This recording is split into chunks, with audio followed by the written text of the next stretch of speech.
Hello friends, welcome back to the channel learn with Sandhya Shivi. Friends, हमने पिछली video में introduction part किया था चैप्टर 14 का फैक्टराइजेशन। ठीक है, तो आज हम एक्सरसाइज स्टार्ट करेंगे। Exercise 14.1 question number 1। Question number 1 में क्या करना है आपको? Find the common factor of given terms.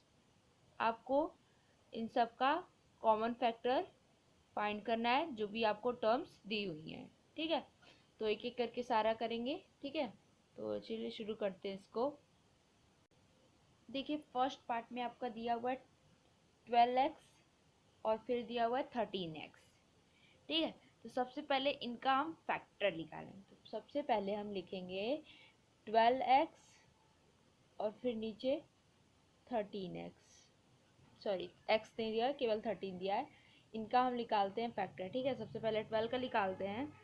तो 12 का फैक्टर देखिए, 12, 2 6 ज़ा, 2 3 ज़ा और ये 3 1।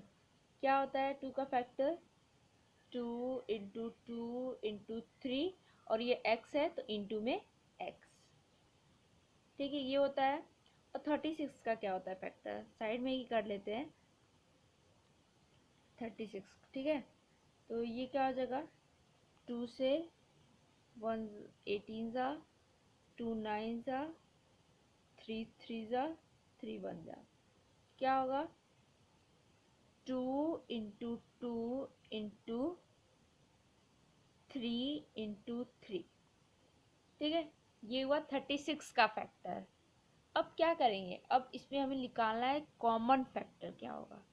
ठीक है, तो कॉमन फैक्टर क्या होगा आपका? Common factor. ठीक है, तो अब इसमें देखिए, अब इसमें क्या है? ये 2 और 2 क्या है? कॉमन है। फिर ये 2 कॉमन है।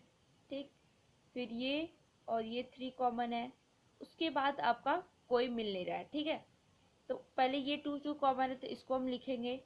ठीक, नीचे लिख लेते हैं 2। फिर ये वाला 2 कॉमन है तो इसको एक 2 लिख लेंगे। फिर ये वाला 3 कॉमन है तो इसको हम 3 एक लिख लेंगे। ठीक है, और उसके बाद कोई कॉमन नहीं है। अब इसका हम कर देते हैं प्रोडक्ट, आपका आ जाएगा 2 2 जा 4, 4 3 जा 12। तो जो 12 है वो क्या होगा? इन दोनों का फैक्टर है। ठीक है, कॉमन फैक्टर है इन दोनों का। तो यही करना था, हमारा फर्स्ट पार्ट ये था। अब आते हैं अपने सेकंड वाले पार्ट। ठीक है, सेकंड वाला पार्ट भी बिल्कुल इसी तरह से है, बहुत इजी है। अब ये 2y है तो इसको 2y लिखेंगे। ठीक है, 2y लिखा। अब इसके बाद क्या है? दूसरा टर्म है आपका 22x और y। ठीक, अब 2y का फैक्टर क्या हो जाएगा? 2 इंटू वाई होगा। ठीक है, और 22xy का फैक्टर क्या होगा? तो यहाँ निकाले हैं हम 22 का। 22, 2 से 1 1, 11 से 1। क्या होगा 22 का फैक्टर? 2 इंटू 11 और ये इंटू में x, फिर इंटू में y। ठीक है, हुआ 22 का फैक्टर। अब इसका हम करेंगे कॉमन फैक्टर। कॉमन फैक्टर क्या हो जाएगा ये आपका? अब इसमें क्या हो रहा है? ये इसका कॉमन है। ठीक है, 2 को कॉमन ले लेंगे हम। अब इसमें और कोई, तो ये y से y क्या हो जाएगा? इसका कॉमन फैक्टर 2y। ठीक है, इस वाले क्वेश्चन में जो है आपका 2 होगा, 2y कॉमन फैक्टर है। ठीक है, तो अब आते हैं अपने थर्ड वाले पार्ट पे। ठीक है, थर्ड वाला पार्ट बहुत इजी है, इसी तरह से सारा आपको करना है।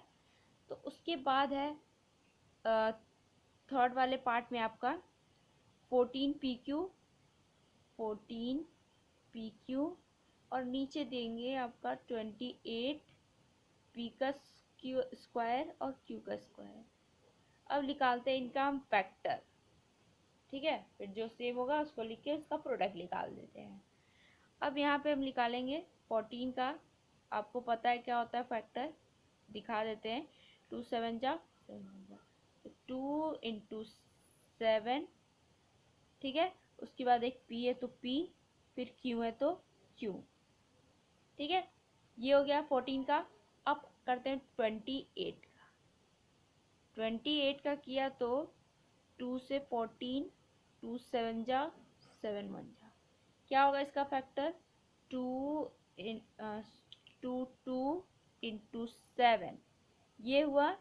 उसके बाद P का स्क्वायर यानी 2 बार P, P × P, फिर Q का स्क्वायर यानी 2 बार Q, Q × Q, ये हुआ। अब इसमें निकालते हैं हम कॉमन फैक्टर। कॉमन फैक्टर क्या हो जाएगा इसमें आपका कॉमन फैक्टर? अब ये देखिए 2 से 2 ये है, फिर यहाँ 7 से 7 है, ठीक है। फिर ये P से P है, ठीक है, और ये Q से Q है। इसमें 2 है, 7 है, P है और Q है। तो ये अब इसका प्रोडक्ट करते हैं। 7 2 जा 14 PQ, तो 14 PQ इन दोनों का कॉमन फैक्टर है, ठीक है। तो हमें कॉमन फैक्टर ही बताना था। अब आते हैं अपने फोर्थ वाले पार्ट पे। फोर्थ वाला पार्ट भी बहुत इसी तरह से बिल्कुल 2x। अब इसमें आपको 3 टर्म दे रखी है, यानी 2x दिया है, फिर 3x का स्क्वायर और फिर 4। इन सब का करते हैं, ठीक है। तो 2 का किया तो क्या आ जाएगा? 2 × x, ये आया। 3 का करेंगे तो क्या आएगा? 3 और x का स्क्वायर है यानी x 2 बार, x × x। अब 4 का क्या होता है आपको पता है? फैक्टर क्या होता है? 2 × 2 होता है, ठीक है। तो अब इसमें देखिए, अब इसमें तो इसका कोई भी मिल नहीं रहा है, ठीक है। अब इसमें हमारा तीनों जो नंबर होना है वो सेम होना चाहिए, तब वो हमारा सेम होगा, ठीक है। तो इसमें तो कोई सेम नहीं है, तो मैंने बताया था आपको इंट्रोडक्शन वीडियो में कि यहाँ पे 1 भी होता है, ठीक, 1 भी होता है। तो अब क्या होगा? अब ये 1 1 जो है कॉमन है, ठीक है। तो कॉमन फैक्टर क्या है इसमें?